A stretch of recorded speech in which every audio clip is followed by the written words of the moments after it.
Praise the Lord. परमेश्वर अद्भुत और महान और सामर्थ्यशाली परमेश्वर है। प्रभु को महिमा देते हैं कि प्रभु ने हमें पिछले सप्ताह संभाल के रखा। हर बीमारी से, हर मुसीबतों से प्रभु ने हमें बचा के रखा, संभाल के रखा। हमारे जॉब में, हमारे बिजनेस में परमेश्वर ने हमारी सहायता की और परमेश्वर ने पूरे सप्ताह हमारी परवाह की और हमें संभाला। इसलिए हमें हमेशा परमेश्वर को धन्यवाद देना चाहिए। तो मेरे प्रियो, हमेशा की तरह जैसे आपको पता है कि वचन में जाने के पहले हम लोग प्रार्थना करते हैं, तो आइए हम दुआ करते हैं। आज परमेश्वर आपके जीवन में बहुत अच्छे काम करने वाला है। धन्यवाद देते हैं प्रभु जी। धन्यवाद देती हूँ प्रभु जी। आप जीवित है खुदा है प्रभु यीशु मसीह। प्रभु आप महान परमेश्वर है प्रभु। प्रभु आप हमें अंदर से और बाहर से जानते हैं प्रभु जी। हम बाहर से कितने भी धर्मी ठहराए प्रभु, परंतु आप मन को परखने वाले परमेश्वर है प्रभु। प्रभु आप मन की सच्चाई को जानते हैं प्रभु जी। आज मैं प्रार्थना करती हूँ प्रभु, जितने भी सब्सक्राइबर से, व्यूअर से प्रभु, सबके लिए प्रभु मैं आज दुआ करती हूँ। मेरे जीवित खुदा, आप सबके जीवन में आज बहुत अच्छे काम करो प्रभु। जो भी यहाँ पे बैठे हैं प्रभु, सबके जीवन में आप कार्य करो प्रभु। सबको आशीषित करो। आपकी पवित्र आत्मा, आपके पवित्र सामर्थ्य से प्रभु सबको भर दो प्रभु जी। जो भी बीमार है प्रभु, वो भी इस वचन को सुनने पाए प्रभु। और प्रभु आप बहुत से कार्य करो प्रभु, बहुत से कार्य करो प्रभु। धन्यवाद देती हो प्रभु जी, धन्यवाद देती हो प्रभु जी। प्रभु मैं प्रार्थना करती हूँ कि ये वचन हर एक के जीवन में 100 गुना फल लेकर आए प्रभु। और आपकी पाक उपस्थिति, आपका पवित्र आत्मा का सामर्थ्य इस जगह पे बहुत से ऊपर उतर के आए प्रभु। इस वीडियो का प्रभु आप ताबा लो प्रभु। और प्रभु आज आप कार्य करो प्रभु। धन्यवाद देती हूँ प्रभु। मैं प्रार्थना करती हूँ जो भी देख रहे प्रभु, उन्हें आखिर तक ये वचन सुनने की इच्छा दो प्रभु। और उन्हें चंगाई की प्रार्थना में उन्हें बैठने के लिए आप उनको चलाओ और उनको चंगाई से भरो। उनके जीवन में आप बरकत दो प्रभु। सब विनती प्यारे यीशु मसीह के नाम से मांगती हूँ, आप इसे सुनिए और दया से कबूल कीजिए। आमीन आमीन। Praise the Lord. हम सबको मालूम है कि पिछली बार हमने देखा था कि हमने जो वचन लिया था कि हम किसी का न्याय नहीं कर सकते। हमें किसी का न्याय करने का, किसी को जज करने का हमें सचमुच कोई हक नहीं है और हम ये नहीं कर सकते। अभी मेरे प्रियो, आप मुझे बताओ कि हमारे हाथ, दोनों हाथों को कितनी उंगलियां हैं? 10, करेक्ट। तो उसमें से देखो, जब भी हम किसी को दोष लगाते हैं, जब भी हम किसी को इल्ज़ाम लगाते हैं, किसी का न्याय करते हैं, किसी को जज करते हैं, तो हम एक उंगली उनके तरफ उठाते हैं कि तुम ऐसे हो, तुम में ये कमी है, तुम ऐसे हो, तुम ये बात करते हो। तो एक उंगली उनके तरफ उठाते हैं, उनको दोष लगाते हैं। पर हम लोग ये भूल जाते हैं कि हमारे पास कितनी उंगलियां बच जाती है? 9। तो 9 इल्ज़ाम हमारे ऊपर है। तो हम कैसे एक उंगली लोगों के ऊपर उठा के उनको हम नीचा दिखाने की कोशिश करते, हम उनको इल्ज़ाम लगाते, उनका न्याय करते। ये हक परमेश्वर ने हमें नहीं दिया है। फिर भी जब भी कुछ बात होती है तो लोग एक दूसरे को जज करने की कोशिश करते, एक दूसरे का न्याय करने की कोशिश करते हैं। तो इस विषय में परमेश्वर का वचन क्या कहना चाहता है? याकूब के पत्री उसका 4था अध्याय और 12वीं आयत में हम देखते हैं, जेकब 4:12। हम उस वचन को देखते हैं, जेकब 4:12। जेम्स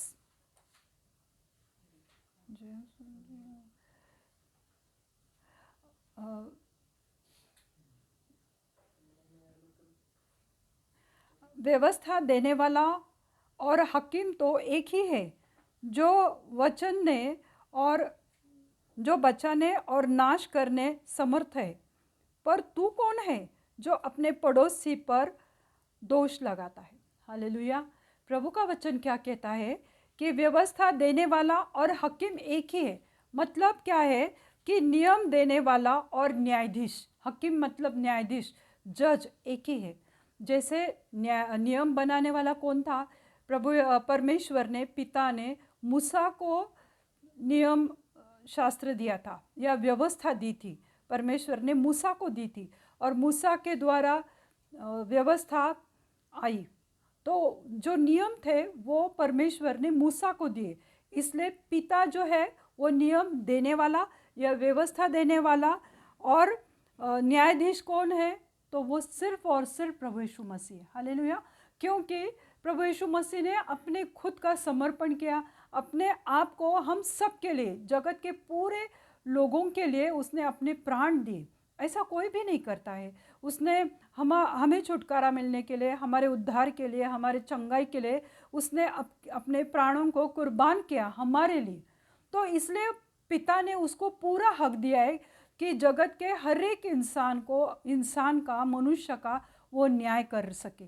तो ये हक यानी नियम देने वाला, व्यवस्था देने वाला तो सिर्फ और सिर्फ पिता था, और न्यायाधीश, सबका न्याय करने वाला सिर्फ और सिर्फ प्रभु यीशु मसीह है। तो बीच में हम कहाँ से आए? हम क्यों किसी का न्याय करें?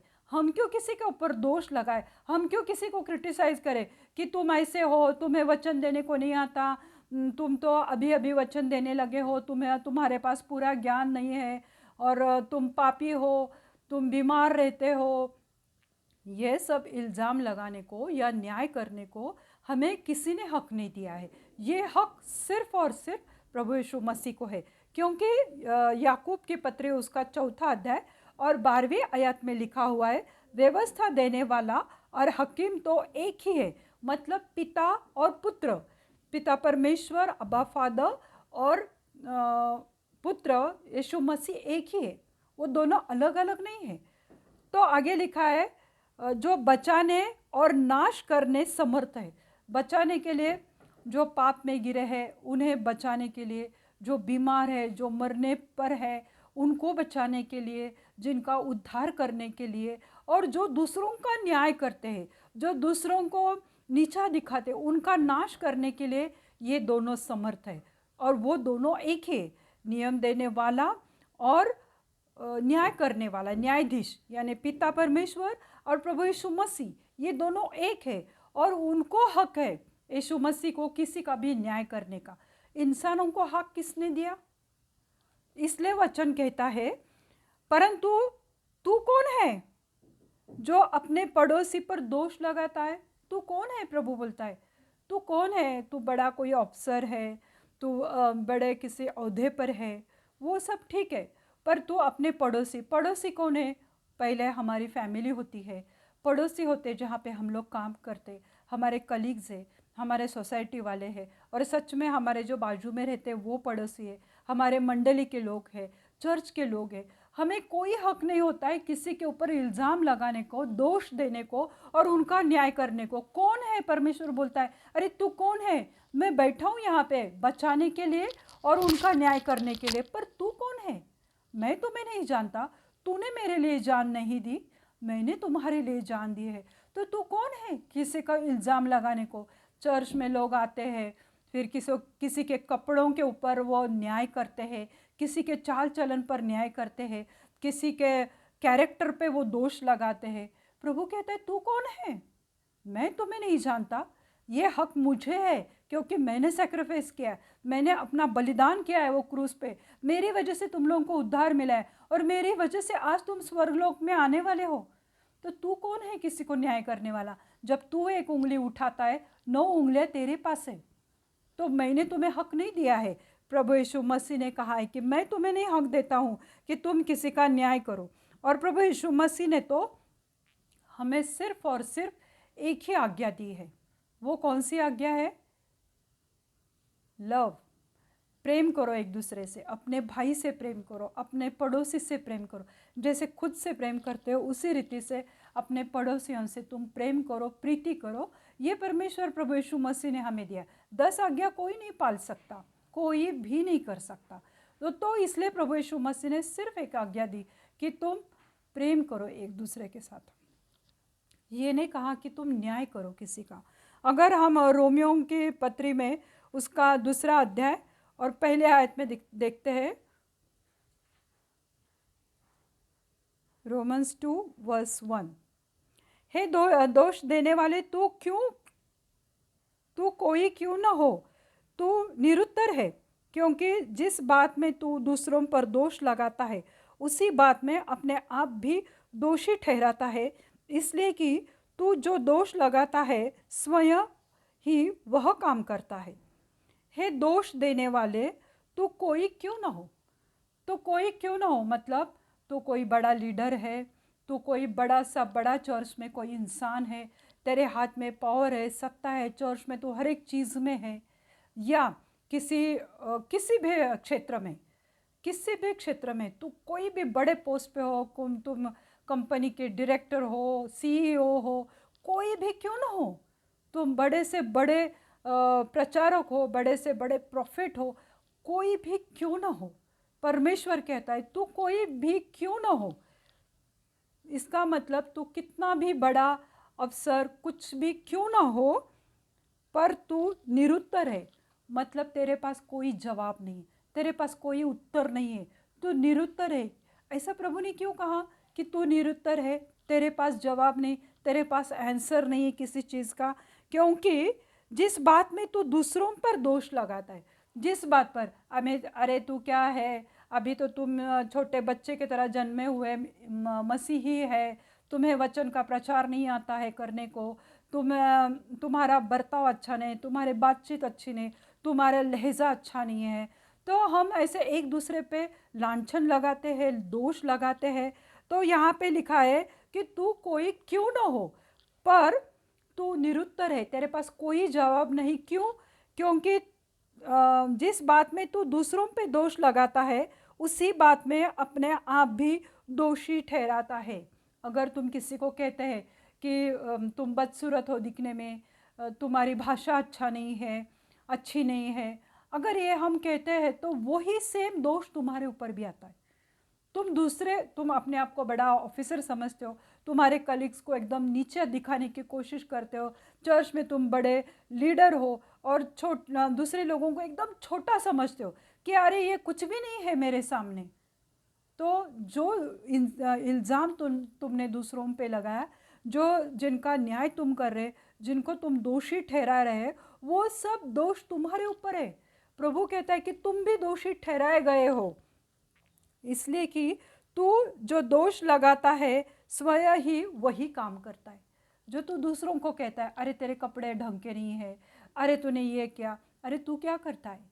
पहले कभी तुमने अपने गिरेबान में झांक के देखा कि तुम क्या करते हो? तुम बोलते हो कि ये अडल्ट्री करती है, ये जेंट्स में ऐसी कमियां हैं, पर क्या तुमने कभी कुछ किया नहीं तुम्हारे जीवन में? तो तुम भी दोषी हो, इसलिए तुम्हारे पास कोई आंसर नहीं है। तो तुम क्यों किसी को दोष लगाते हो? क्यों अपने आप को लोगों से ऊंचा बनाने की कोशिश करते हो? जो मसीहा स्वर्ग से आया था, उसने कभी किसी के सामने अपने खुद को ऊंचा नहीं किया।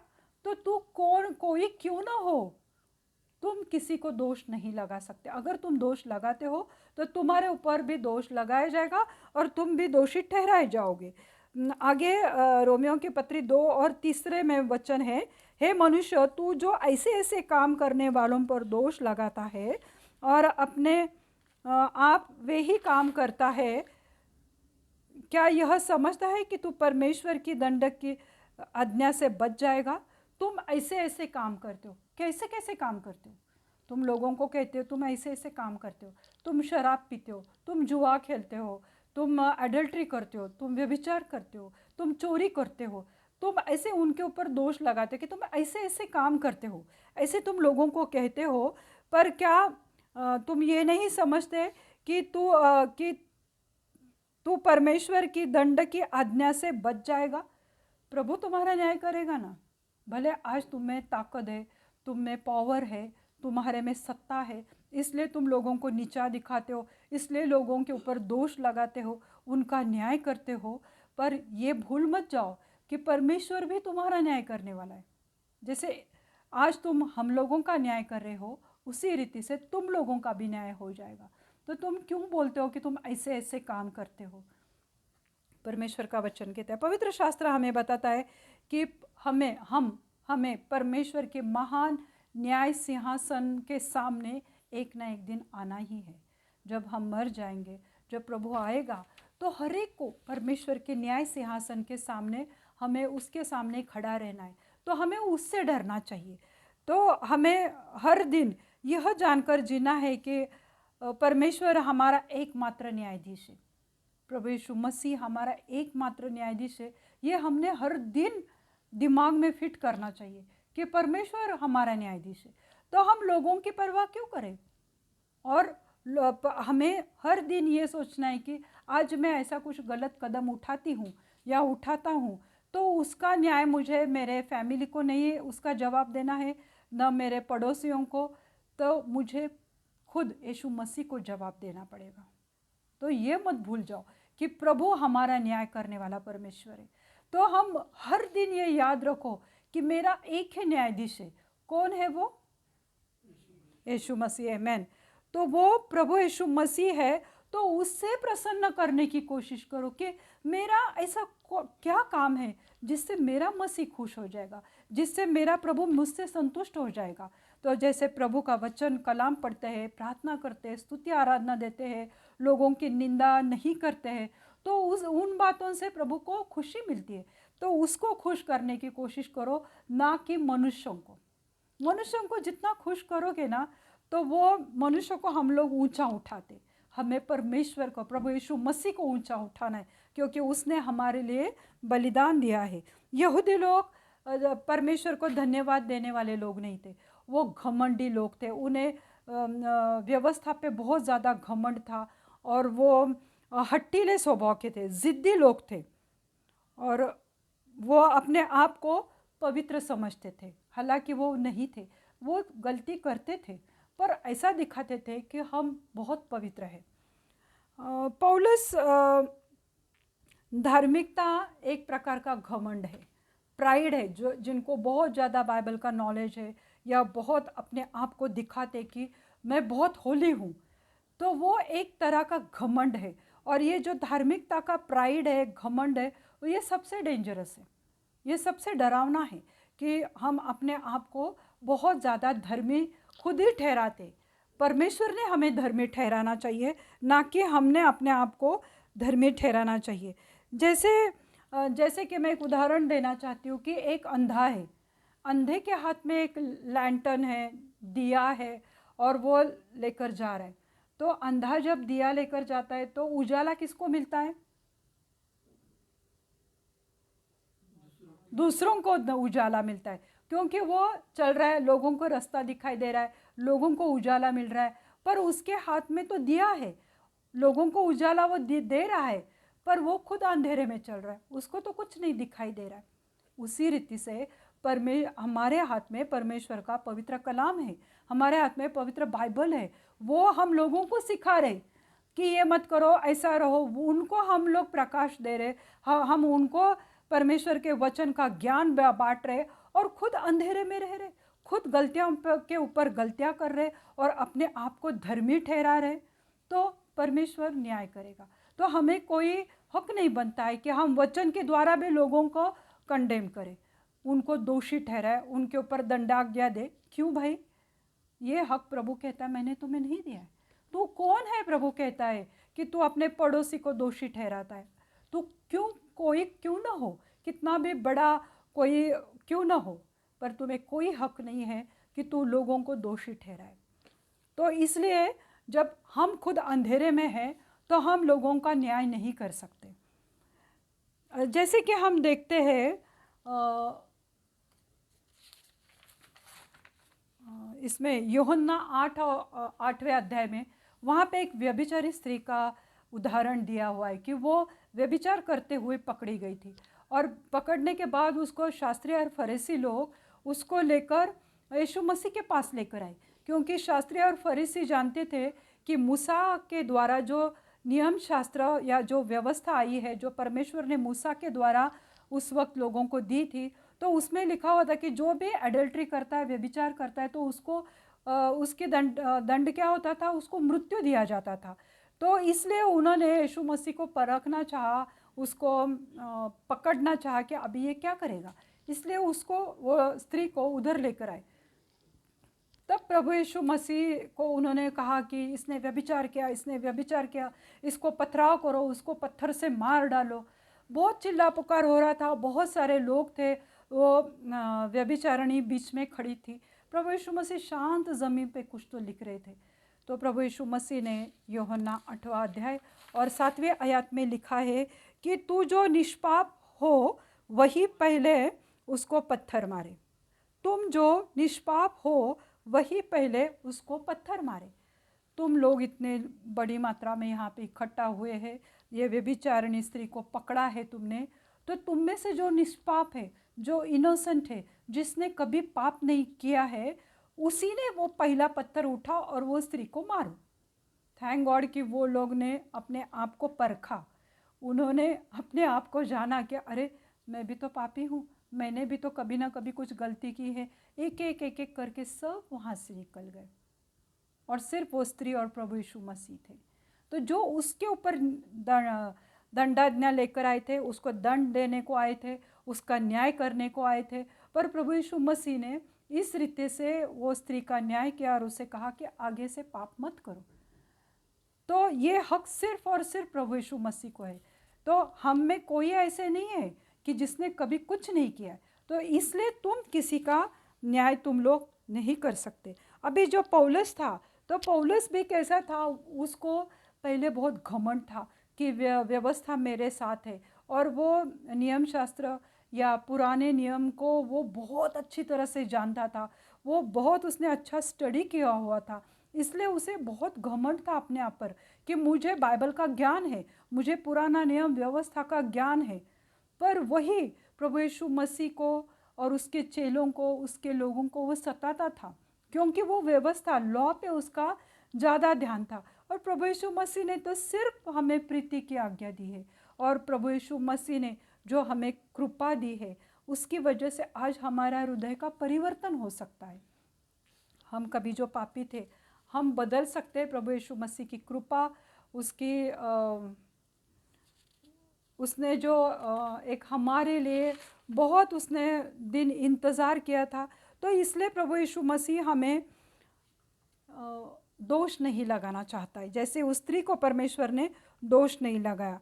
तो परमेश्वर के नियम व्यवस्था, इब्रानियों, यहूदी लोग, इस्राएली लोगों को परमेश्वर की ये जो व्यवस्था थी, ये जो नियम शास्त्र था, वो या लॉ था, वो उनके लिए एक बोझ बन गया था, क्योंकि वो उसको कंटिन्यू करने में या उसको पालने में वो असमर्थ हो गए थे। वो पूरी रीति से उसको निभा नहीं पा रहे थे, क्योंकि उसको पूरे मन से निभाने में वो असफल हो गए थे। किसको? व्यवस्था को, यानी लॉ को। तो वो एक उनके लिए बोझ बन गया था कि चोरी मत करो, खून मत करो, व्यभिचार मत करो, झूठ मत बोलो। लोग हर पल झूठ बोलते हैं, और लोग बोलते हैं कि मूर्तों का तो तुम द्वेष करते हो, पर मंदिर को तुम लूट लेते हो। ये परमेश्वर का वचन कहता है, रोमी के पत्री उसका 2 अध्याय और दूसरे वचन में कहा है कि तुम लोग परमेश्वर के भवन में तुम मंदिर को लूट लेते हो। ये तो हम लोग देखेंगे रोमियो 2 और 21वां वचन, क्या तू जो दूसरों को सिखाता है अपने आप को नहीं सिखाता? क्या तू चोरी करने का उपदेश देता है, आप ही चोरी करता है? लोगों को तुम उपदेश देते हो कि चोरी मत करो, परमेश्वर के भंडार में हाथ मत डालो, तुम्हारा 1/10 आना चाहिए, उसकी चोरी मत करो। क्योंकि अगर हम 1/10 नहीं देते हैं तो वो एक चोरी हो गई परमेश्वर की राज्य की। ये हम लोगों को सिखाते, पर क्या तुम खुद भरते हो? क्या तुम उस डोनेशन का, ऑफरिंग का तुम कैसा यूज़ करते हो? तो तुम कौन हो किसी को कंडेम करने को या दोष लगाने को? ये प्रभु कहता है। आगे लिखा है, तू जो कहता है व्यभिचार न करना, क्या आप ही व्यभिचार करता है? मैंने ऐसे बहुत से लोग देखे कि जो बड़े बड़े वचन बोलते हैं, बड़े बड़े मैसेजेस देते, पर उनका असल में जीवन देखेंगे तो वो बहुत लोगों का जीवन व्यभिचार से भरा हुआ है। तो तुम क्यों किसी को दोष देते हो? 23वें वचन में लिखा है, तू जो व्यवस्था के विषय में घमंड करता है, क्या व्यवस्था न मानकर परमेश्वर का अनादर करता है? व्यवस्था के ऊपर, लॉ के ऊपर तो तुम घमंड करते हो, पर उसको तो तुम मानते नहीं हो, पालते नहीं हो, पूरी रीति से निभाते नहीं हो, तो तू परमेश्वर का अनादर करते हो, यानी परमेश्वर की आज्ञाओं का तुम पालन नहीं करते हो। बहुत सारे लोग उनके विश्वास के बारे में बात करते थे, पर उनका उसके ऊपर ज़िंदगी में प्रत्यक्ष रूप से या असल ज़िंदगी में उन्होंने उसका कभी भी कोई भी संबंध नहीं मुझे परमेश्वर पे भरोसा है, प्रभु मुझे चंगा करेगा, प्रभु मुझे बीमारी से ठीक करेगा, ये सब ऊपर ऊपर कहते हैं, पर प्रत्यक्ष रूप से उनके जीवन में वो कुछ भी संबंध नहीं। इधर उधर 4 जगह पे प्रेयर के लिए जाएंगे, इससे प्रेयर कराएंगे, उससे प्रेयर करेंगे, ये मंडली में जाएंगे, उधर जाएंगे, तो कोई भरोसा नहीं उनका, और कोई भी उनका प्रत्यक्ष रूप से किसी के संबंध नहीं है कि वो विश्वास करते। उनके बर्ताव में कोई भी चेंजेस नहीं है, उनका बर्ताव जैसे पहले था वैसे ही आज भी रहता है। तो फिर हम एक आखिरी वचन देखते हैं, फिलिपी 3 उसका 9वां वचन हम देखते हैं। फिलिपी के पत्री फिलिपियंस 3 वर्स 9, न अपनी उस धार्मिकता के साथ जो व्यवस्था से है, वरन उस धार्मिकता के साथ जो मसीह पर विश्वास करने के कारण है। हम अगर लॉ के ऊपर हम धर्मी नहीं ठहराएंगे, क्योंकि व्यवस्था हमें बहुत बार दंडाज्ञा दे सकती है, परंतु जब हम परमेश्वर प्रभु यीशु मसीह की धार्मिकता पर विश्वास करते, प्रभु यीशु मसीह पर विश्वास करते, तो हम नीतिमान ठहराए जाते हैं, हमारा उद्धार हो जाता है। तो इस रीति से लोगों ने परमेश्वर की कृपा, उसकी सहनशीलता, उसके धीरज को तुच्छ माना। लोगों ने जो प्रभु यीशु मसीह ने हमारे लिए धीरज रखा, सहन किया, उसने सहनशीलता से हमारा सब सहते गया, हमारे कुकर्म, हमारे गलतियों को सब सहते गया, पर फिर भी लोगों ने उसकी कृपा को तुच्छ माना और व्यवस्था के ऊपर ज़्यादा ध्यान दिया। इसलिए आज लोग लॉ के हिसाब से वो पापी ठहराए गए, पर प्रभु यीशु मसीह की कृपा की वजह से आज हम निर्दोष ठहराए गए। वो सिर्फ और सिर्फ प्रभु यीशु मसीह के पवित्र लहू की वजह से है।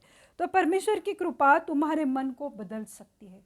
आज भले तुम पापी हो, कुछ भी तुम्हारे जीवन में है, पर किसी को हक नहीं है किसी को दोष लगाने का, वो हक सिर्फ और सिर्फ प्रभु यीशु मसीह को है। फिर भी प्रभु यीशु मसीह की कृपा की वजह से आज प्रभु हम सब का मन फिरा सकता है, बदल सकता है। रोमियो 2:24 में लिखा है, क्योंकि तुम्हारे कारण अन्याय में परमेश्वर की नाम की निंदा होती है। क्योंकि तुम्हारे कारण अन्य जातियों में जो दूसरे परराष्ट्रीय लोग हैं, उनमें तुम लोगों के कारण कि हम प्रभु को मानते हैं ऐसा दिखाते, पर तुम जो अपने आप को घमंडी समझते हो, अपने आप लोगों का न्याय करते हो, इसलिए परमेश्वर की निंदा होती, प्रभु यीशु मसीह की निंदा होती। हालांकि उसने हमारे लिए इतना सब कुछ करके भी हम एक दूसरे का न्याय करते हैं, तो इसलिए लोग हमारा न्याय करते हैं और इसलिए हमारी निंदा होती है। तो मेरे प्रियो, आज हमें ये सोचने का अवसर प्रभु ने दिया है कि हम किसी का न्याय नहीं कर सकते, क्योंकि वचन कहता है कि तू कौन है, तू है कौन। प्रभु कहता है कि तू पड़ोसी का न्याय करेगा, तू कोई क्यों ना हो, पर तू किसी को दोष नहीं लगा सकता। मैं प्रभु इस वचन से आप सबको आशीषित करे। हम प्रार्थना करेंगे।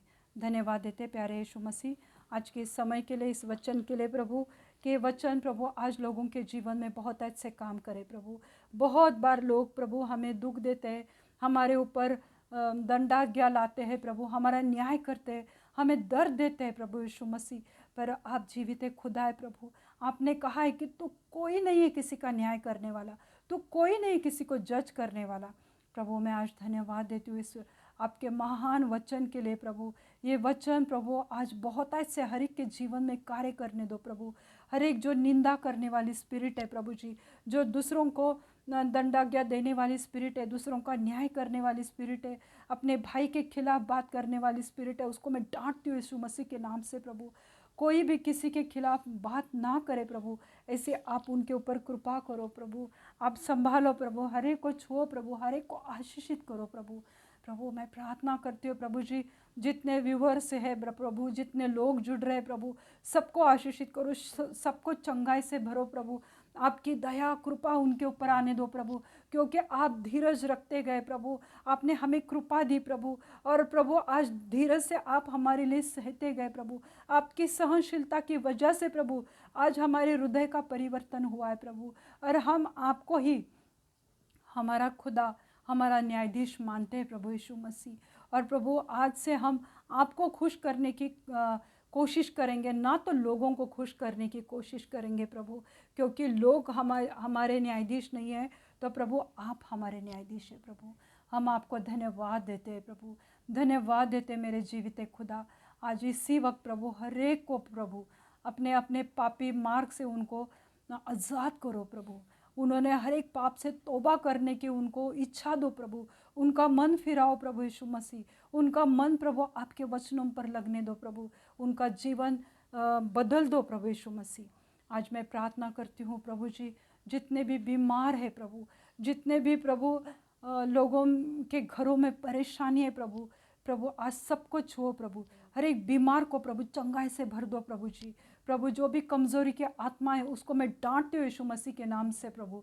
प्रभु जो भी जॉइंट पेन्स है उसको मैं डांटती हूँ यीशु मसीह के नाम से। हर एक अथराइटिस की स्पिरिट को मैं डांटती हूँ यीशु मसीह के नाम से प्रभु। जो भी प्रभु हाथ में शोल्डर में पेन है, टेनिस एल्बो में पेन है प्रभु जी, और परमेश्वर जो भी घुटने में दर्द है प्रभु, वो सबको मैं डांटती हूँ यीशु मसीह के नाम से प्रभु। वो सब जॉइंट पेन को प्रभु आपके पवित्र लहू से मैं ढक देती हो प्रभु, उनमें आपकी चंगाई बहने दो प्रभु। हर एक एथलेटिक्स के पेशेंट को प्रभु मैं आपके पवित्र हाथ में देती हूँ प्रभु। प्रभु उनके घुटने का दर्द, पैर का दर्द प्रभु, उनको वो जो भी जकड़न है प्रभु वो सब आज़ाद कर दो, वो सब रिलीज़ कर दो। वहाँ का जो भी टेंशन है, वो जगह का स्वेलिंग है, यीशु मसीह के नाम से वो निकाल दो प्रभु। उनको चलने में ताकत दो, शक्ति दो, सामर्थ्य दो प्रभु जी। प्रभु मैं प्रार्थना करती हूँ मेरे जीवित खुदा, जितने भी थायराइड, एड्स, कैंसर के पेशेंट है प्रभु उनको चंगाई दो प्रभु। प्रभु मैं प्रार्थना करती हूँ जिसके भी शरीर में रसोली है, गांठ है, यीशु मसीह के नाम से वो निकल जाए प्रभु। प्रभु मैं प्रार्थना करती हूँ जीवित खुदा, क्या आपने कहा है कि जो काम मैंने किया तुम भी कर सकते हो। हाँ प्रभु, वो अधिकार मैं अपने हाथ में लेकर प्रभु प्रार्थना करती हूँ जीवित खुदा। जो भी दुष्ट आत्मा की लोगों को परेशानी है प्रभु, दुष्ट दुरात्माओं को मैं धमकाता हूँ यीशु मसीह के नाम से, छोड़ उनके शरीर को, निकल जाए यीशु मसीह के नाम से। हर एक प्रभु डायबिटीज़ और ब्लड प्रेशर की प्रॉब्लम को मैं आपके हाथ में देती हूँ प्रभु। वो सब डायबिटीज़, बीपी उनका नॉर्मल करो प्रभु। प्रभु मैं प्रार्थना करती हूँ हर एक हार्ट पेशेंट के लिए प्रभु, उनके जो भी हार्ट में ब्लॉकेजेस है प्रभु जी, जो भी प्रभु उनके हार्ट में स्पेस मेकर बिठाए प्रभु, वॉल बिठाए प्रभु, वो सब अच्छी तरह से काम करने दो प्रभु। आप नए ऑर्गन्स देने वाले परमेश्वर हो प्रभु, उनके हार्ट को प्रभु आपके चंगाई से भर दो प्रभु जी। प्रभु मैं प्रार्थना करती हूँ प्रभु, जो भी जवान लड़कियाँ, मेरे बहनें, मेरे बेटियाँ, बच्चे के लिए वो प्रभु आपके पास दुहाई दे रहे प्रभु, आप उनकी प्रार्थना को सुनने वाले परमेश्वर है प्रभु। क्योंकि प्रभु जी आपने वो गर्भ को बनाया, वो हर एक स्त्री के अंदर प्रभु, उसको मैं आपके पवित्र लहू से ढक देती हूँ प्रभु। उनको सबको अच्छे और स्वस्थ बच्चे से आशीषित करो प्रभु जी। आप कार्य करने वाले जीवित खुदा है प्रभु यीशु मसीह। प्रभु मैं प्रार्थना करती हूँ जो भी कोरोना वायरस के पेशेंट है प्रभु, प्रभु उनको चंगाई दो प्रभु। प्रार्थना विनती करती हूँ मेरे पूरे भारत शहर से, महाराष्ट्र, पुणे, मुंबई से, सब जगह से प्रभु ये वायरस को हटा दो प्रभु जी। प्रभु लोगों को डराया जाता है कि तीसरी वेव आने वाली है प्रभु, परंतु हम प्रार्थना करते हैं कि कोई थर्ड वेव ना आ पाए यीशु मसीह के नाम से प्रभु। कोई बीमार न हो जाए यीशु मसीह के नाम से प्रभु। लोगों का डर निकाल दो प्रभु जी। प्रभु उनको चंगाई दो प्रभु जी। प्रभु जी जो भी डेल्टा प्लस की प्रॉब्लम है उसको वो हमारे देश से निकाल दो प्रभु जी। प्रभु मैं प्रार्थना करती हूँ जो भी वायरस में वेरिएंट्स है वो सब यीशु मसीह के नाम से हम उसे कैंसिल करते हैं प्रभु जी। कोई भी प्रभु जी वायरस लोगों के जीवन में कार्य ना कर पाए प्रभु। प्रार्थना करती हूँ लोगों के फेफड़ों में, उनके लंग्स में प्रभु कार्य करो प्रभु। उनकी सांस अच्छी तरह से चलने दो प्रभु यीशु मसीह। प्रभु मैं आज प्रार्थना करती हूँ मेरे जीवित खुदा कि आप हर एक पति पत्नी के जीवन में कार्य करो प्रभु। उनके फैमिलीज़ को आप संभाल के रखो, इकट्ठा करो। जो भी अलग हो रहे, डिवोर्स हो रहा है, मैं सब वो डिवोर्स की स्पिरिट को डांटती हूँ यीशु मसीह के नाम से। हर एक प्रभु जी जो भी व्यसन करते हैं प्रभु, शराब गुटखा, तंबाकू, सिगरेट, प्रभु वो सब गंदी आदतें उनके जीवन से निकाल दो यीशु मसीह। प्रभु उनको आज़ाद करो ये सब बुरी आदतों से। प्रभु प्रार्थना करती हो प्रभु, न जो भी जवान बच्चे अपने लाइफ पार्टनर के लिए ढूंढ रहे प्रभु, आज उनको एक अच्छे लाइफ पार्टनर से आशीषित करो। वो आपके पवित्र भंडार से हो प्रभु। ऐसे पार्टनर से उनके जीवन में खुशहाली लाओ प्रभु। प्रभु जो भी प्रमोशन के लिए एक्सपेक्ट कर रहे हैं प्रभु, उन्हें अच्छे अप्रेजल से, प्रमोशन से आशीषित करो। जिनको भी नए जॉब्स चाहिए प्रभु, अच्छे नए जॉब से उन्हें आशीषित करो प्रभु। जिनके बिजनेस में प्रॉब्लम है प्रभु, उनके बिजनेस प्रभु आपके पवित्र हाथ में देती हो प्रभु। उनके बिजनेस में आप बढ़ोतरी लाओ प्रभु। धन्यवाद देती हूँ जो भी कर्ज़ों में प्रभु, उन्हें कर्ज़ों से बाहर निकालो प्रभु। उनके मार्ग को खोलो प्रभु यीशु मसीह। धन्यवाद देती हूँ प्रभु जी, धन्यवाद देती हूँ प्रभु जी। जो सेवा प्रभु आपने मुझे दी है, इसके लिए मैं आपको धन्यवाद देती हूँ प्रभु। जो भी आज वचन दिया गया है प्रभु, वो लोगों के जीवन में प्रभु बहुत से काम करने दे। आज सबको छुओ, सबको आज़ाद करो, चंगाई से भरो और शांति से भरो। सब विनती प्यारे यीशु मसीह के नाम से मांगती हूँ, तो सुन और कबूल कर। आमीन। पिता का प्यार, पुत्र की शांति और पवित्र आत्मा की सहभागिता आज से लेकर सदैव तक आपके जीवन के अंत तक आपके साथ बनी रहे। प्रभु अपना मुख प्रकाश आपके ऊपर उंडेले। प्रभु अपने शांति से आप सबको भरे और आशीषित करें। आमीन। Thank you Jesus. अगर आप इस वचन से आशीषित हुए तो आप मुझे बता सकते हैं। अगर आपकी कोई प्रार्थना विनती तो आप मुझे बता सकते हैं। आपने अपना समय दिया, इस वचन को देखा, इसलिए मैं आपको धन्यवाद देती हूँ। God bless you.